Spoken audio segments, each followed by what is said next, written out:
জন্য উৎসর্গ করার জন্য 24টা ঘন্টায় ব্যস্ত থাকতেন। কর্মণি মুহাম্মদ রাসূলুল্লাহ এরকম ভাবে ঘোষণা দিবেন, আমার জন্য জীবন দাও, ততক্ষণই মুহাম্মদ রাসূলুল্লাহ বলবে আমার সুন্নতের জন্য জীবন দাও। ওই সমস্ত সাহাবায়ে কেরাম প্রত্যেকটা সময় প্রস্তুত থাকতেন।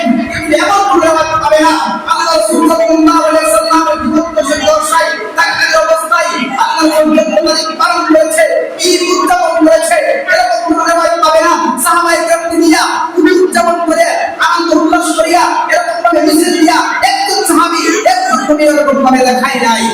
যেই নবী মুহাম্মদ রাসূলুল্লাহ জীবদ্দশায় সাহাবায়ে কেরাম সহ আইয়ুল মুস্তাহিন সহ উলামায়ে কেরাম সহ একটা আমি পাওয়া যাবে না। ঈদে মিলাদুন নবী একটা নবী উদযাপন করে এরকম ভাবে দেখাইছে, আজও পর্যন্ত কেউ দেখাইতে পারে না। এখন আসেন যে আল্লাহ রাসূল সাল্লাল্লাহু আলাইহি ওয়াসাল্লাম মিলাদুন নবী নবীর জন্ম আগমন করেছেন, এটা আমরা বিশ্বাস করি।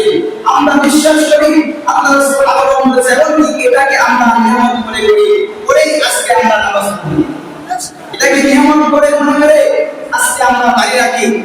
নবীজি আগমনকে নিয়ামত মনে করে আজকে আমরা নামাজ পড়ি, নিয়ামত মনে করে আজকে হালাল খাবার খাওয়ার জন্য চেষ্টা করি, নিয়ামত মনে করে আজকে তুমি বাঙালি করি কথা বলেন ঠিক না?